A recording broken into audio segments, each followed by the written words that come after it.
রাতে বিদ্যুৎ না মেলায় বেড়াচাপা বিদ্যুৎ দপ্তরের পাওয়ার হাউসে হামলা ভাঙচুর, প্রাণ বাঁচাতে পালিয়ে বাঁচল বিদ্যুৎ দপ্তরের কর্মীরা। সূত্রের খবর, বেড়াচাপা প্রতিভা রোডের ধারে রাতে জেসিবি দিয়ে মাটি খুঁড়ে জল জীবন মিশন প্রকল্পের পাইপ বসানোর কাজ করতে গিয়ে মাটির নিচ দিয়ে যাওয়া 11,000 বৈদ্যুতিক কেবিল কেটে বন্ধ হয়ে যায় বিদ্যুৎ পরিষেবা। 84 মাটিকুমড়া, আমুলিয়া, ঝিকুরিয়া বিস্তীর্ণ এ অঞ্চল অন্ধকারে ডুবে যায় গোটা এলাকা। তীব্র গরমে অতিষ্ঠ মানুষজন বিদ্যুৎ দপ্তরে এসে বিদ্যুতের দাবিতে বিক্ষোভ দেখাতে শুরু করেন। ক্ষোভ এতটাই ছড়িয়ে পড়ে যে পাওয়ার হাউসে হামলা ভাঙচুরের ঘটনা ঘটে। ঠিক কী ঘটনা ঘটেছিল বৃহস্পতিবার রাতে দেখুন শুক্রবার সকালে পাওয়ার হাউসে তোলা সেই ছবি। পাশাপাশি কতটা আতঙ্কে বিদ্যুৎ দপ্তরের কর্মীরা কি জানালেন তারা সবটাই দেখুন। এভাবেই ভেঙে ফেলা হয়েছে বিদ্যুৎ দপ্তরের মধ্যে থাকা বিদ্যুৎ কর্মীদের গাড়ি, আর ভেঙে ফেলা হয়েছে সিসিটিভি ক্যামেরা। মূল গেট ভেঙে ফেলা হয়েছে ইটের বোল্ডার দিয়ে। এই বোল্ডার ভেঙে পাওয়ার হাউসে ঢুকে হামলা চালায় বিদ্যুৎ না পেয়ে বিভিন্ন গ্রাম থেকে আসা বিক্ষোভকারীরা। দেখুন সেই ভয়ঙ্কর, সেই ভয়াবহতা বিদ্যুৎ দপ্তরে ভাঙচুরের ছবি। যা নিয়ে কী বললো শুনুন।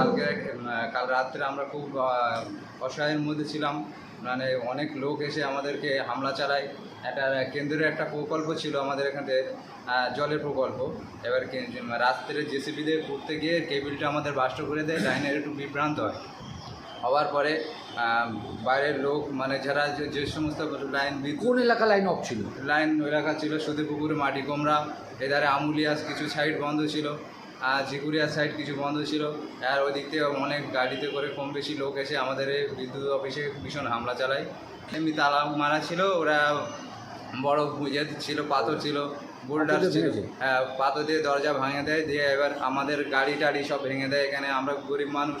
তারপর মেন রাস্তায়, মানে আমাদের অফিসের যে মেন গেট ছিল সেসব পুরো ইট ফিট দিয়ে লন্ড ভন্ড করে দিয়েছে। আমাদের অফিসের মধ্যে কাঁচ টাচ দিয়ে আপনাদের সব ভেঙে চুরে সব। আমরা খুব এখন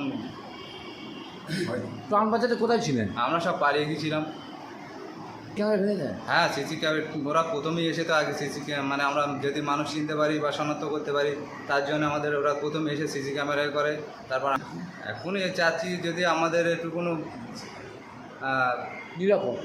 নিরাপদ হলে খুব ভালো হয়। আপনার নাম কি? আমার নাম বাপি দাস। আমরা গরিব মানুষ, আজকে 6-7 হাজার টাকা বেতনে কাজ করি, আর এখান থেকে 15 kilometre 16 kilometre 20 kilometre up down করে, আর সাইকেলে যাওয়া আসা। আর জানোয়ারের বাচ্চারা আছে এই কাজ করলো, জানোয়ারের বাচ্চাদের এই সাজা আমি চাই। দেখেন আজকের সাইকেলটা কি করেছে, গাড়ি দাড়ি তারপরে ভেঙে চুরমার করে দিয়েছে।